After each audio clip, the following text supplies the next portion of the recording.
Welcome to Conversations with the Candidates, brought to you by the League of Women Voters Education Fund and Houston Media Source. My name is Jeff Reichman. I'm here with my co-host Caroline Gary, and we're here to talk to the candidates for City of Houston City Council at-large Position 3. This is a citywide elected office, so if you are a registered voter in the City of Houston, you can vote for any one of the three candidates that we're talking to today. Michael Kubosh, Joseph McElligott, and Douglas Peterson. All candidates for the position were invited to participate today, and these are the ones who accepted our invitation. Caroline will introduce the first candidate. Well, we'd like to welcome you to our first guest, Michael Kubosh. Michael Kubosh is the current City Council at-large 3 incumbent. For the past 20 years, Councilmember Kubosh has been involved in the bail bond business in the City of Houston and in Harris County. He has served on the Harris County Bail Bond Board as the representative for the bondsmen of Harris County, and he currently serves as a director of the State Bail Bond Organization. Councilmember Kubosh led the Citizens Against Red Light campaign. This campaign was successful in the charter amendment that prohibits the use of red light cameras in the City of Houston. He led the petition to drive to stop the city from criminalizing the feeding of the hungry in Houston. Councilmember Kubosh believes in city government providing core services of police, fire and emergency services, water and sewer, trash pickup, and more to its citizens. Councilmember Kubosh is married and has been a foster parent and is an adoptive parent. He has a large family with 5 children and 16 grandchildren and 1 great-grandson. Thank you, Councilmember Kubosh, for joining us today. Councilmember, unfunded pension liability is a major issue for the City of Houston. What are your ideas about how to address the current pension issues and how to prevent similar situations in the future?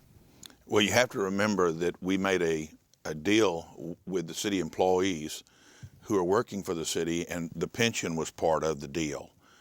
And I believe we have to keep our word. Now, you also realize that in reality, the city council doesn't have the authority to change any of the pension policies or procedures.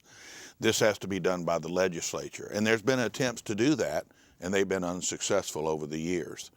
So it's important for you to realize that unless we get a grip on not just our pensions, but there's many other issues that are looming as well. We have huge debt.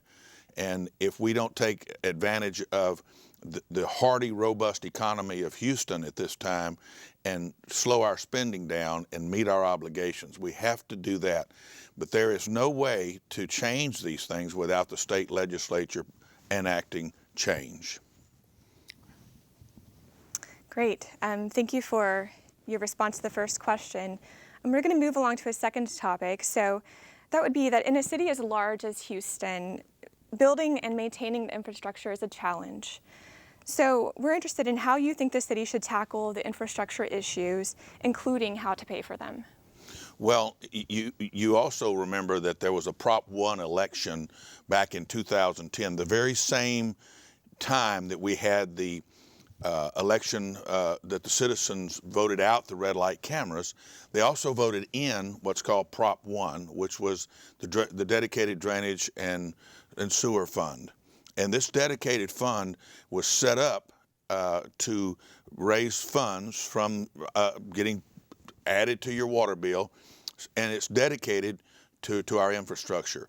There's been some problems with that. We've had $33 million taken out of it this year to pay salaries of different departments, and that bothered me. I've made note of it. I've spoke to the media about it. I've made open statements in council that this is a problem because we had been told that there would be a lockbox and we wouldn't use these funds for anything but for the fixing of the streets. And as much as I believe in 311, part of it's even going to 311. There's so many other things that it's going to. So we have to do better than what we're doing on managing our funds. That's one of the reasons why I voted no on our budget last year and I voted no this year, because there was inconsistencies that I didn't agree with. I do not believe you're balancing your budget when you're deferring your pension plans and you're deferring other payments. I don't believe that's a proper way to run government, because you're actually paying your house note with your credit card, and how can that make you any better off financially?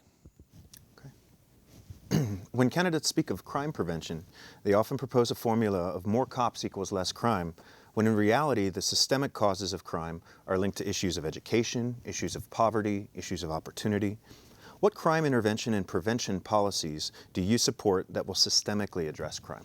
Now, you have to remember, I've been in the bail bond business for nearly 20 years in the city of Houston. I've seen crime up front. I've seen what it does to families. Every time you see a crime, there's about 42 people that are affected by that crime. Not just the victim and the victim's families, but also of the person who perpetrated the crime and their entire family. There's hurting people on all sides.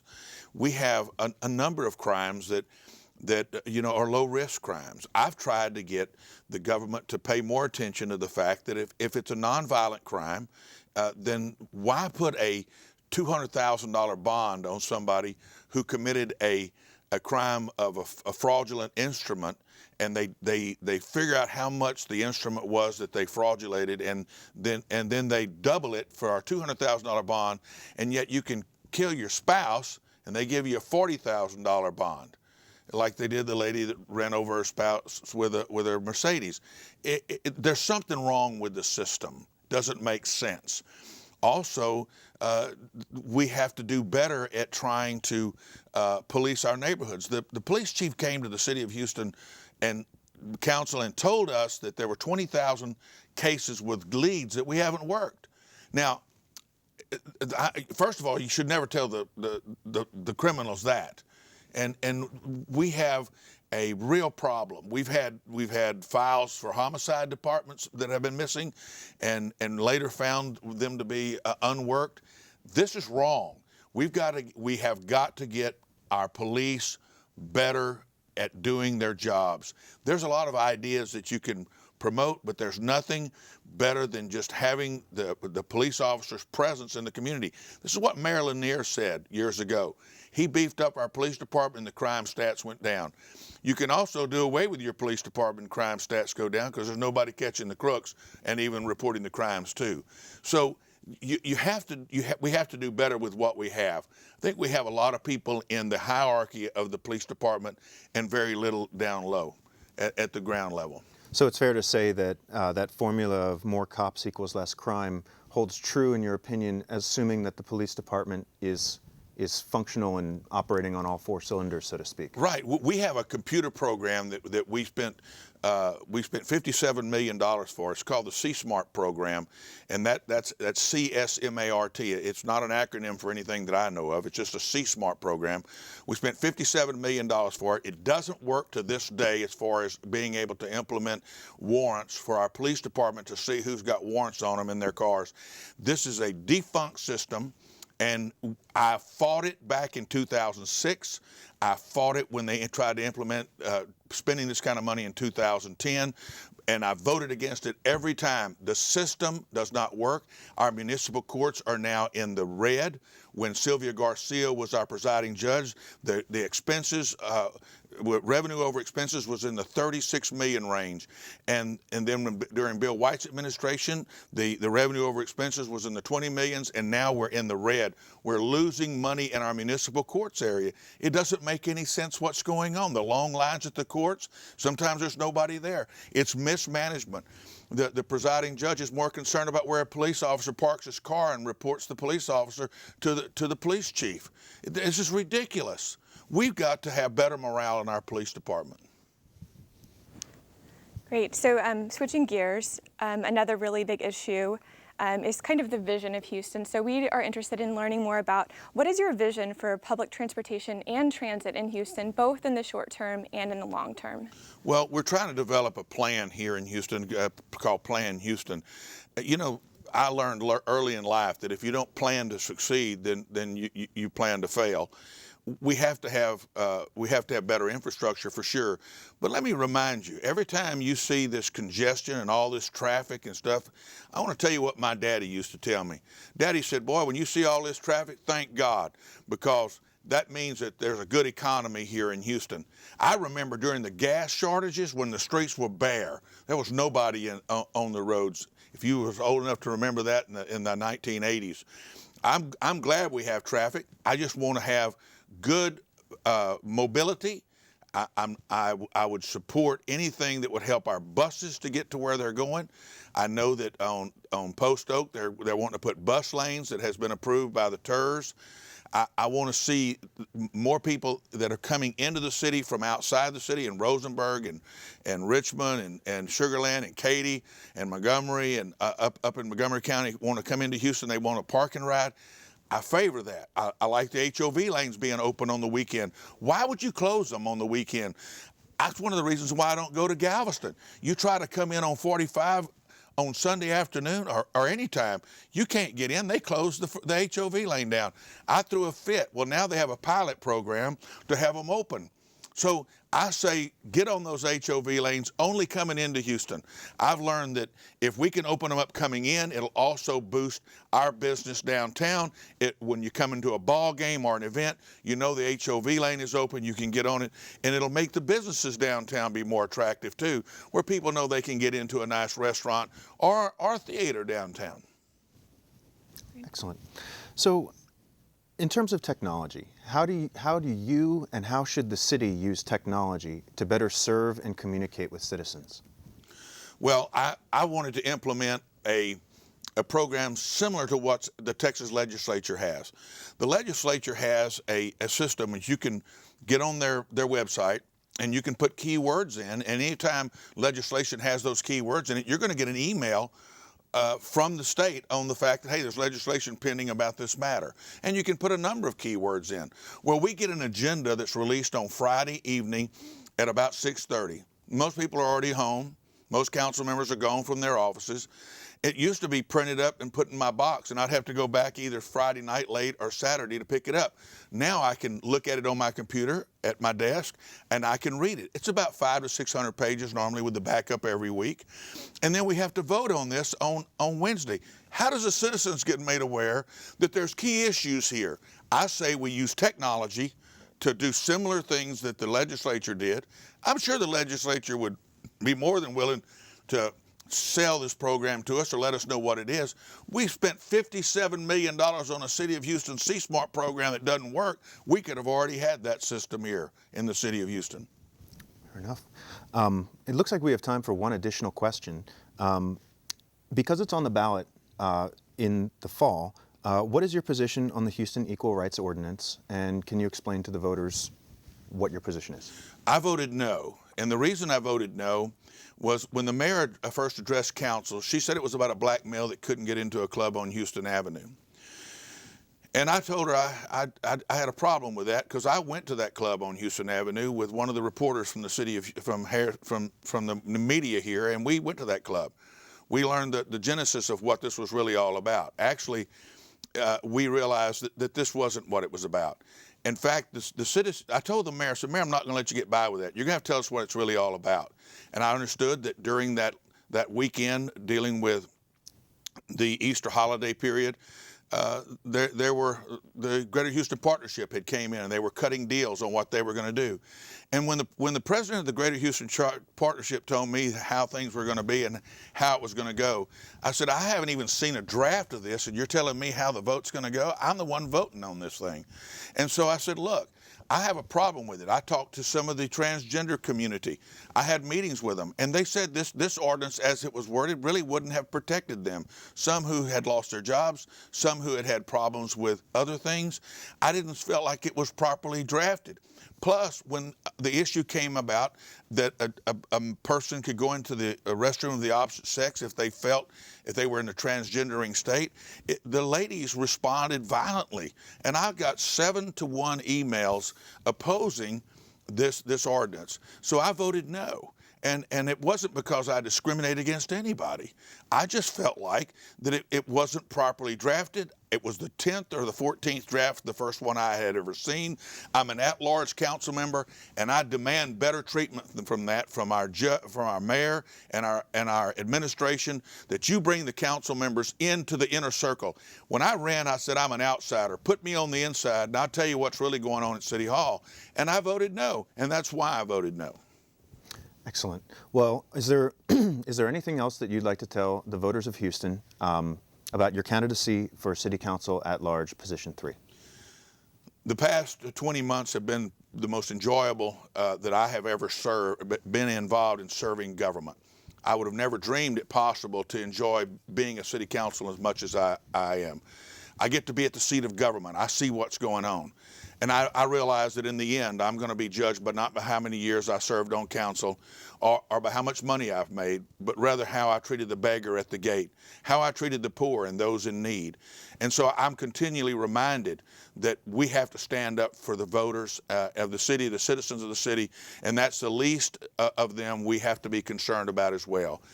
I find myself continually defending the down and outers. Why? Because I believe that's the position I have been in life. Maybe that's why I was a foster parent for years. Maybe that's why I adopted a child. It's because I care for people and I want to do the right thing for the city of Houston. I've enjoyed being your city councilman for the past year and a half, year and 8 months, and I would hope that you'd reelect me and I would get to serve again for another 2 years. Thank you, and I appreciate your interview. Thank you, Councilmember. We're going to take a quick break to reset, and we'll be back with you in just a moment.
Welcome back. You're watching Conversations with the Candidates, where we're talking to candidates for Houston City Council at-large position 3. Caroline is going to introduce our next candidate. I'd like to introduce you all to our second candidate for at-large City Council member number 3, Doug Peterson. Doug Peterson is a 3-decade Houston resident. He is a retired NASA employee, having worked in external relations, public affairs, and human resources. At Johnson Space Center, he coordinated media and public relations for the Astronaut Corps and led advanced strategic communications. This is Doug's first campaign for public office after years of NASA public service, nonprofit, and political volunteerism built on the experience of a variety of full-time blue-collar jobs while attending college. As a community activist, he's held a number of positions, including currently servicing as co-chair of the Exploration Green Conservancy and the Sierra Club of Bay Area. Through the years, he's been involved in numerous grassroots political campaigns, including serving as Clear Lake campaign coordinator for Bill White, founding president of Bay Area New Democrats, and SD11 chair. Doug is the first college graduate of his family. He has an MA in Public Affairs and a BA in Political Science from the University of Iowa. Thank you, Mr. Peterson, for being here today. Thank you very much. I appreciate that wonderful introduction. So Doug, unfunded pension liability is a major issue for the city of Houston. What are your ideas about how to address current pension issues and how to prevent similar situations in the future? Well, I think the most important thing is for the city of Houston to get total control over the pension process and negotiations. The whole matter of having the state legislature involved is really forced the city into not being as organized as possible in the payment of the budget needed for the kind of pensions that we have. You know, it's pretty clear that, that we're going to have to do something about that in the next term, and I look forward to working on that and helping making it right. Okay. All right, so switching gears, this comes up a lot. So in a city as large as Houston, building and maintaining our infrastructure is a really big challenge. So how do you think the city should tackle the infrastructure issues, including how to pay for them? Okay, well, I think the infrastructure, when it comes to it for streets and drainage, the Rebuild Houston program, from my perspective, is a very good program. It is pulled together the funds required to actually take care of the streets and the drainage at the same time. Now, there have been some problems, concerns about not moving fast enough, not going to the right areas, and transparency. But I think that the city should keep moving forward. It needs to, with the city council, needs to work at getting that transparency taken care of and letting people see into the selection process, the prioritization process. What are the criteria involved in that? But I would hope that we don't pause. You know, it's the kind of work that every day that goes by, you need to be doing it, because you don't know when it comes to drainage and flooding. We heard a lot about drainage and flooding in Maryland yesterday, and the city as well as the other government entities need to be working on that and taking care of that. So I hope we don't pause. I don't want to do that. I want to keep things moving forward. Okay. When candidates speak of crime prevention, they often propose a formula of more cops equals less crime, when in reality, the systemic causes of crime are linked to issues of education, issues of poverty, issues of opportunity. What crime intervention and prevention policies do you support that will systemically address crime? Well, I think for crime, I think you're right that we need to do a lot better with our education programs and neighborhoods, communities. I do believe in neighborhood policing, getting police officers and others involved in the communities to become known and to help young people, education also, but also young people in their other time, to give them opportunities to have after-school activities, more involvement in maybe even in city elections, perhaps. It's just good to get those kids involved, and I've looked a lot recently at some of the different studies done about education and having affordable housing and multi-economic status in housing developments and apartment complexes and so on. And I think that's really good. You need to have people working and living together so they get to know each other and respect each other, and then I think your crime will go down. Okay. Yeah. Great. Thank you. So next, to kind of take a look forward, we're interested in learning about your vision, long-term and short-term, for public transportation and transit in Houston. Okay, well, thank you for that one, because I really care a lot about that. You mentioned earlier that I've been doing environmental work. Exploration Green is something we're doing out in the Clear Lake area, and it's a big 200-acre green space. It's not transportation per se, but it has hike and bike trails, which are part of transportation that too often we tend to not think about, although if you look at funding organizations, they care a lot about, that care about transportation, care a lot about hike and bike trails. I'm from Clear Lake, and I look at myself as kind of a representative of the suburban areas that circle the core of Houston. And I can tell you that the people that live out there are not content with fighting traffic every time they want to come into the city. I have two daughters that live in the Montrose area, and there are great parks and everything down there. But you know, the truth is, if you live 25 miles south of town or west of town or east or north, you have to think twice, 3 times, 4 times before you say, okay, we're going to try the traffic today and see if we can make it downtown in time. We need mass transit, regional mass transit for in and out from the different employment centers around Houston, but we also need better, and you know, we're starting with the new bus routes right now this week. That's great. I know that those new bus routes are really designed to go where the people are, now and the people that will use them. I think that's great. We have the light rail, and I think it's wonderful that we have the new lines up.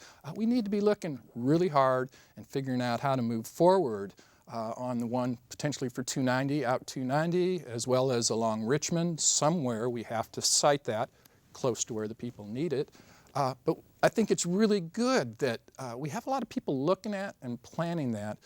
The trick is going to be to bring together the different, the different funding organizations, agencies, government entities, and get them aligned. This is for the sake of Houston. And everybody has to rise above their parochial concerns and get together and move forward on public transit and mass transit. Thank you. How will you use technology as a city council member, and how will you push the city to use technology to better serve and communicate with citizens? Well, to serve and communicate, I come out of the external relations, communications field at NASA, and we've done down there a lot of new and exciting work with, of course, social media and different types of video and all different ways of using high tech to get the word out. And you know what? At NASA we do a good job, but we could be better, and likewise with the city of Houston. The city has a good website, but just about any problem you have, and you can see it today with the new bus routes, communication is a requirement, because without that communication and the transparency and knowledge that comes with that, people tend to think there's nothing going on. And there can be some really good things that the city's doing that people don't hear about. And so in part, it's social media and making sure we're at the cutting edge. It's not just Twitter and Facebook, website. There are a lot of other news sites, and you just got to stay on top of that wave. And you need the resources to do it. Okay. Great. So one of our last questions is whether or not you support the Houston Equal Rights Ordinance, or HERO, and why or why not? Okay. Yeah, it's one of my biggest issues. I'm a huge supporter of equality. And, when it comes down to it, I really can't imagine that the city of Houston at this point is going to reject the Equal Rights Amendment. The HERO is it's the essence of the diversity that we have in this town. And, the equal opportunity, equal rights is really, it's kind of the agent that keeps us all working together and not running into conflict. It goes back to communication some, but we need to support that. We need to maintain the Equal Rights Amendment. I've been working continually with people that are in support of that. I've gone through a lot of the different organizations like the GLBT Political Caucus, and have been very successful in support. They've been supportive of me. My most direct opponent, Michael Kubosh, I think of him as kind of the anti-hero. He has become essentially kind of a spokesman opposing the Equal Rights Ordinance. And you know what? This is not the time to go backwards. This is the time to go forward, and especially at a time, in our culture and our nation where there are a lot of steps forward, but there continue to be some steps backwards, and you can see it in just different issues that are out there. And we don't want to be a part of that. Houston needs to be focused on the future and going forward. And I think this is a sign of the times, and we need to support it. And I hope the good voters that are out there watching this program will climb on board and ensure that we keep the Equal Rights Ordinance. Well, you beat me to the punch, because I'd like to give you a moment to address the City of Houston viewers here and tell them why you'd make a good elected official. Oh, okay. Well, great. Well, thank you. And I'll take the opportunity, and the introduction was so nice. I come to this position with really a lot of experience in public service, having worked in the federal government with NASA for over 30 years, and also with my master's degrees in public administration and public affairs. I feel that I have a good grounding in public policy and the politics and issues and so on. And so I feel I feel that that I am going to be well qualified to step into this position and to ensure that that Houston does go forward. It's very important to me, and with my background in the political sphere, I know a lot of the different people and a lot of the different organizations, and I have good relationships that I will bring to bear on some of these issues. That's very interesting. I've been informed that we have a little bit more time, so we're going to ask you a few more questions. Okay. And then, so we'll give you the wrap up in the middle. So, Okay. furthering that conversation around infrastructure and transit, with the addition of bike lanes downtown as an example, how can we continue to expand pedestrian-friendly commuting options around the city? Well, I think an important thing is to get a real good judgment on where there is interest and the space and capability for putting bike lanes in. I think this new one downtown, I think it's a really great pilot, but I've seen some of the stories that it's not being used that much. And I think that is probably evidence that maybe we didn't look hard enough at where to put that one. But it's also might be that we need to make sure that we're connecting the bike paths.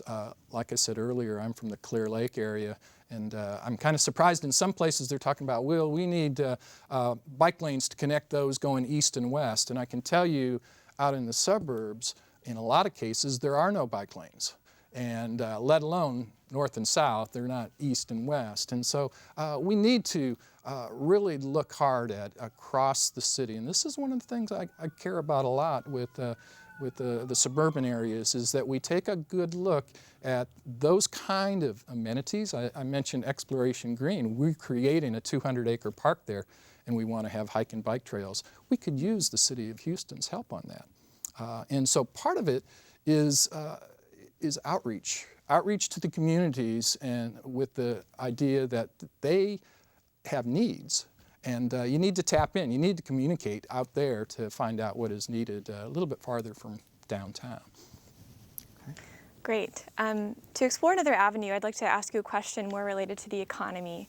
So with oil prices well below $60 a barrel, many Houstonians are at risk of losing their jobs, and thousands have already.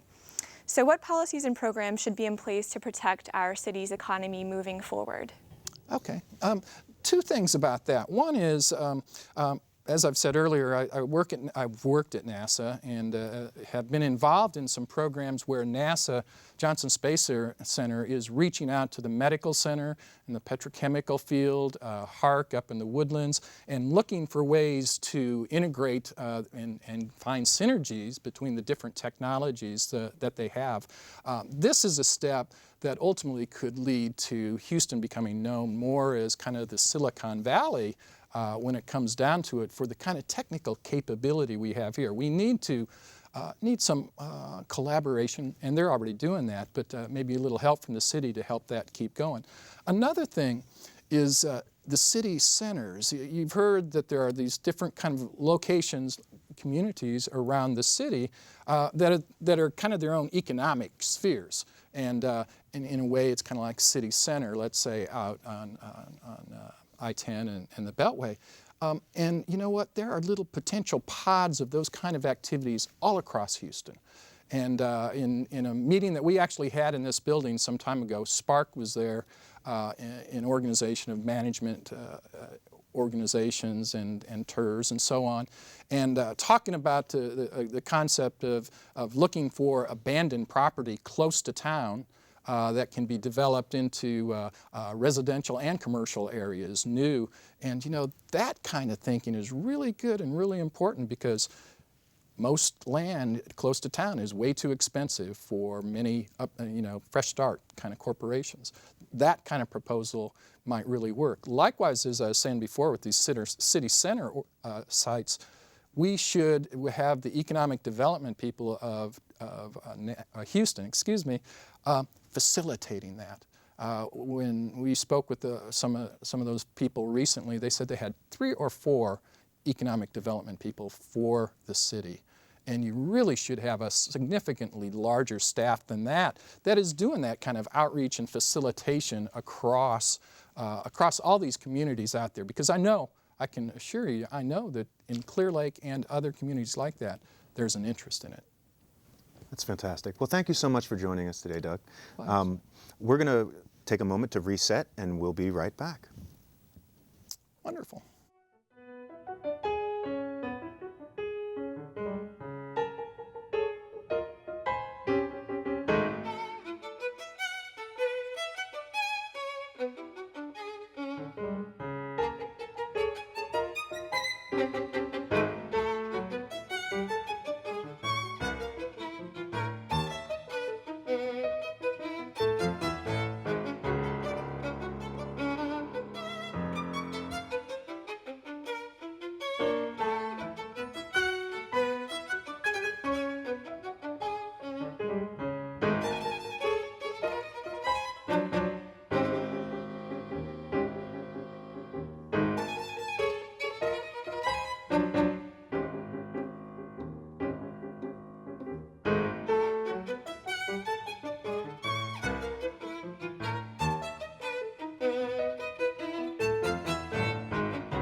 Welcome back.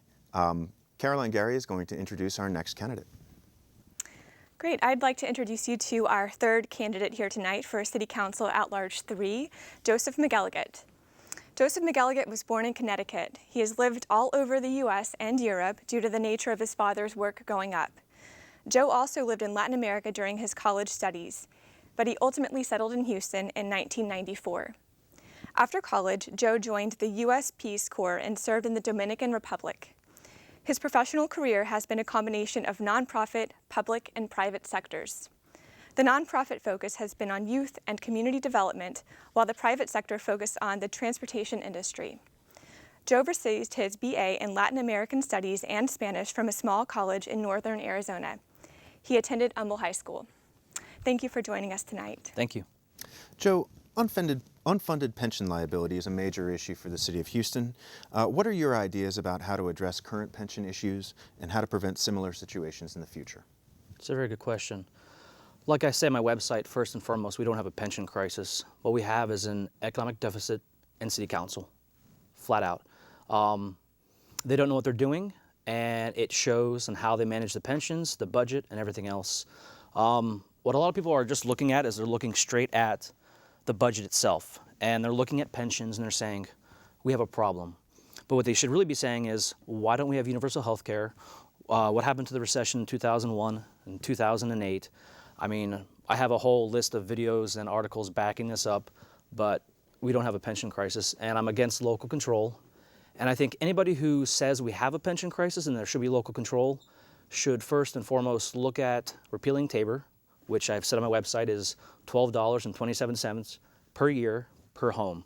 So if people aren't willing to repeal Tabor because they're not willing to pay $13 a year per home, we have bigger problems. And TIF reform, which is tax increment financing, it sounds a little bigger than it is, but we need to have reform. California was the first state to do it, and they have now repealed all of their TERS throughout the whole entire state back in 2008.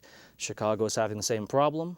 And quite frankly, if we were to repeal Tabor, which is $13 per home per person, and reform TIFs, do a sunset maybe after 5 or 10 years, and I was even looking at having it be a for-profit cooperative or even a non-for-profit cooperative as a possibility, we've solved the budget. I mean, this isn't rocket science. I mean, this is pretty basic stuff. So just to push a little further on that point, if I'm hearing you correctly, it's not necessarily an issue with the pensions, it's an issue with everything surrounding the pensions and the budget, and that the pension issue can be resolved without actually reforming the pensions themselves.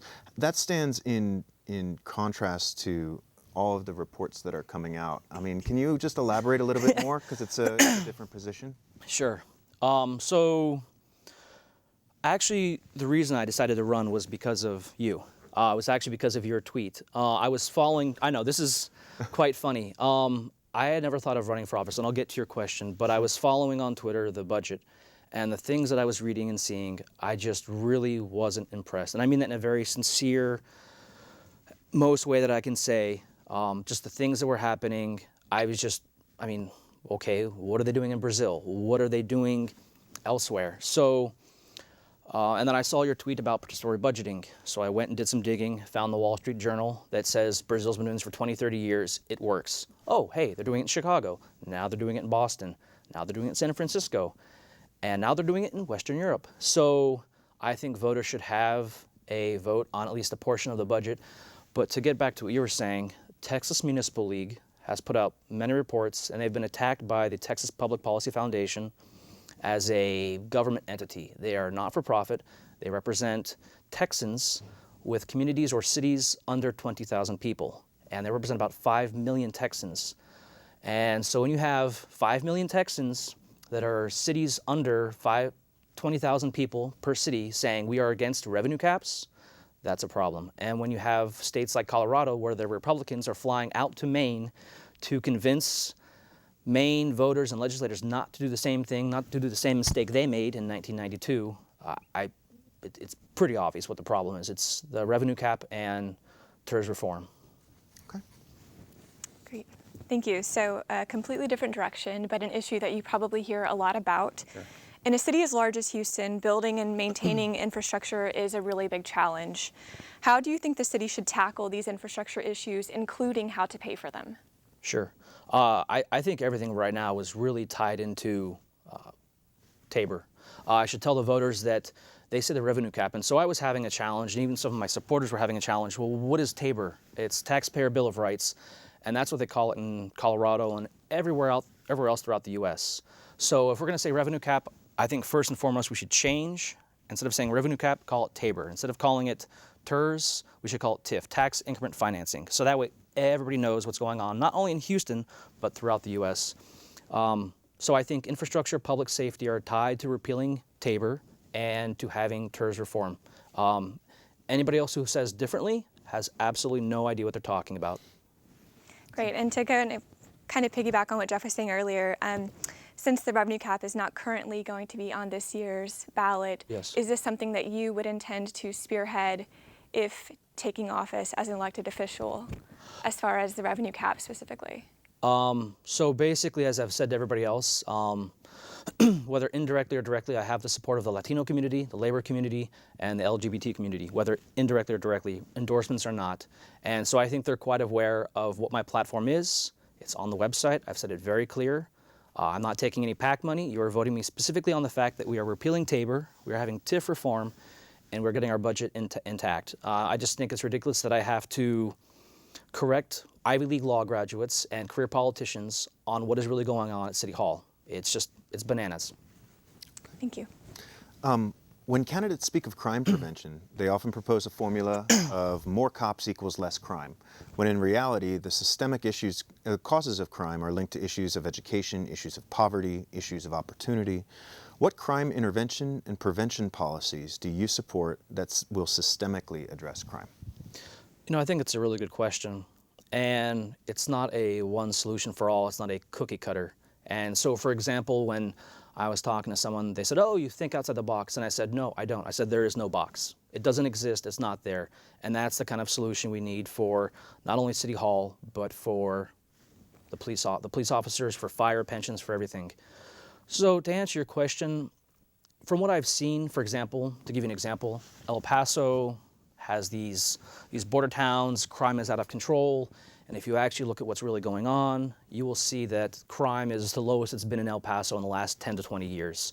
So I think a lot of politicians will stir things up and say, we have a crime problem, this is what's going on, like Bill King will say, oh, the crime is out of control, and it's just not really true. And I don't really appreciate the lies that he tells to our voters about things that maybe are or aren't happening. Now, I do know that there was some kind of controversy with the red light cameras and as far as the funding that they gave to the police.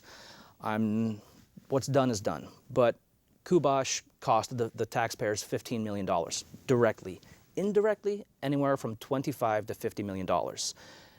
So if I can find any more facts, I'll let you know. But as far as police, I know people have mentioned the PIP program and everything else. I think really this just all ties back down to repealing the revenue cap and having TIF reform. And then and even Sylvester Turner has touched on it, saying we need more police, which comes back to we need to repeal Tabor. Now, I'm not saying we should modify. I think that's too confusing for voters. I'm saying a straight out repeal. And if you don't believe me, go to Colorado and ask them. The Republicans will tell you the same thing. I have it on my website, billionaires who are saying, yeah, this is a really stupid idea. I don't know what we were thinking. But thankfully, the city doesn't have any connection in some way to education. Whereas in Colorado, I mean, they said, oh, we saved $3 billion. But I have a video of a lady saying, well, now my community is short a constable or a policeman, or we're short on teachers. And now instead of paying $100 for this program, I'm now paying $200 because it's privatized, or because of some arbitrary cap that some politician like Paul Betancourt decided to put in our city. And now he's no longer here. So, yeah. Okay. The next question, we'd like to know sort of your short-term and long-term vision, specifically for public transportation and transit in Houston. So I'm originally from Houston. Well, yes and no, but I've been here since '94. We were back here in the '80s, we left.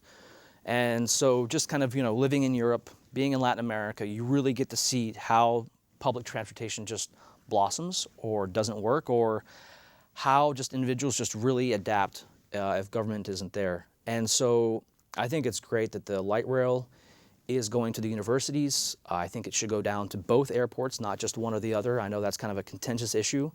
I would even say that the majority of our growth is going to be out by either at Katy or past Katy and past the Woodlands. A lot of the oil and gas companies are currently buying up land in between the Woodlands and Conroe. I know that's also a contentious issue, but they say, if people are going to steal, they're going to ride the light rail or ride public transportation. But I mean, if I'm going to steal a 60-inch TV, the last place I'm going to go is take a light rail. So, I mean, I think I'll get in my car.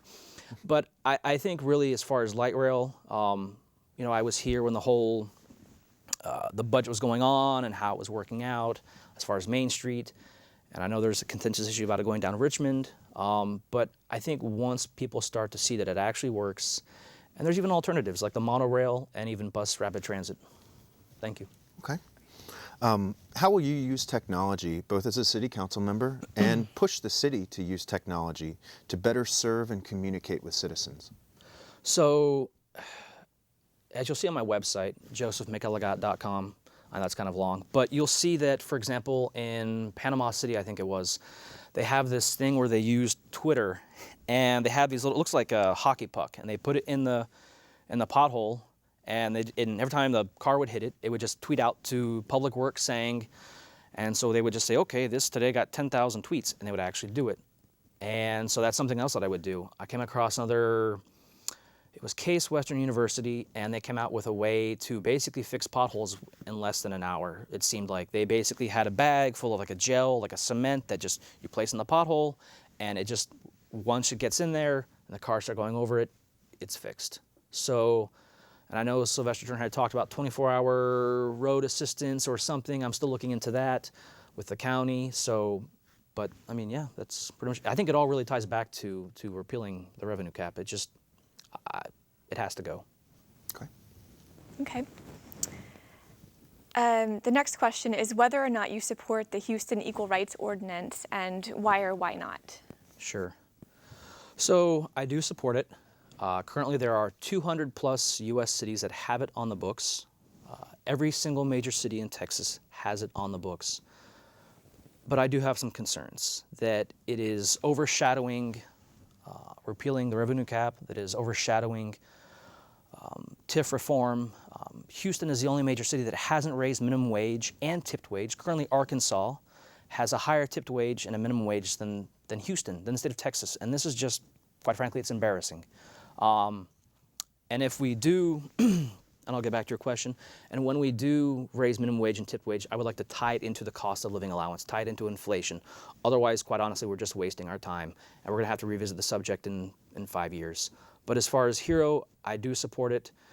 It's just one of those things that, but if the voters say no, then we have to respect that. But I think what will happen ultimately is what happened in Arizona when they would not recognize Martin Luther King Day, or when we had the marches in 2006. You had 200,000 people marching in downtown Phoenix. I was there for immigrants' rights that would convict immigrants as felons if they're riding in their church car. They would convict the priest.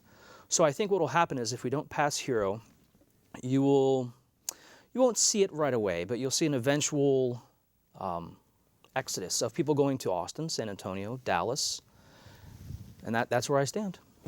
Thank you.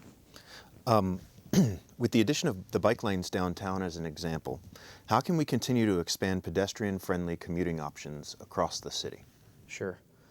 So Houston is a unique city. We don't have those majestic mountains or those beautiful beaches. I mean, we have Galveston.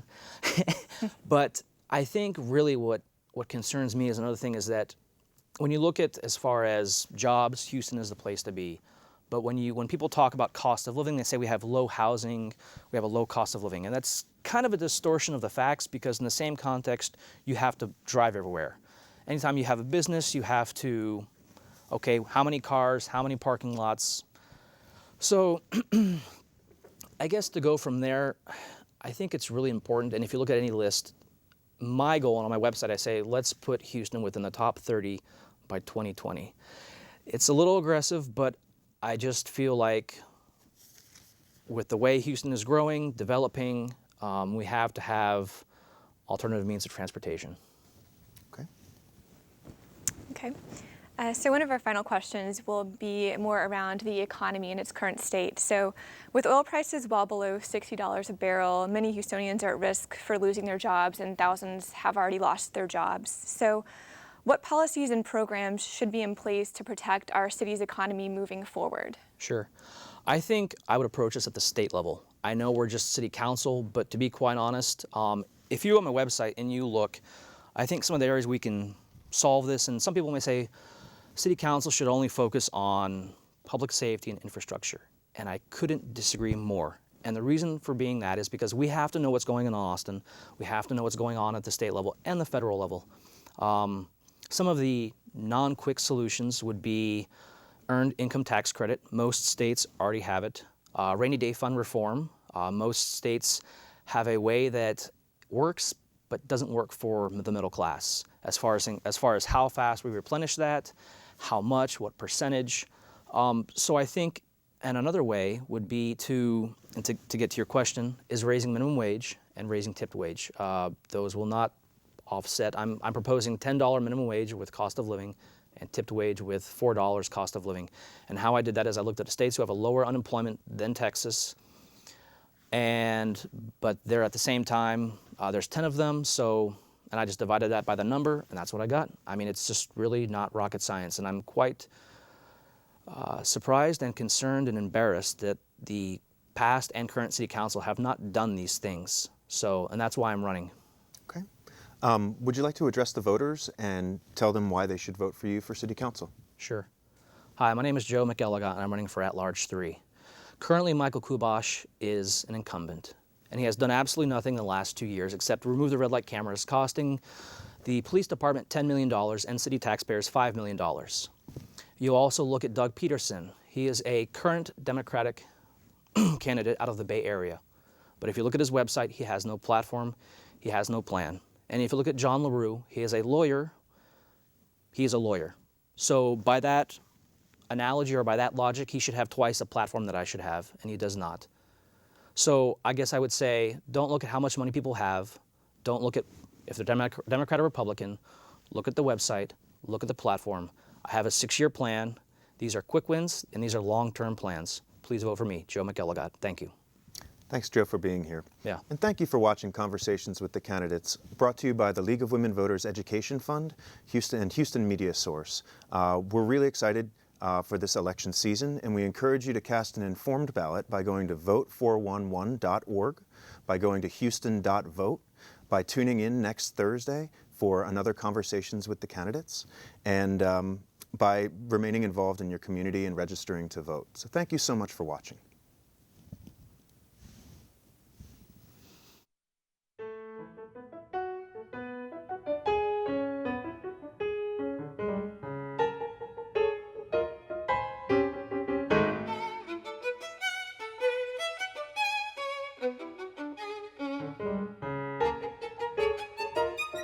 you.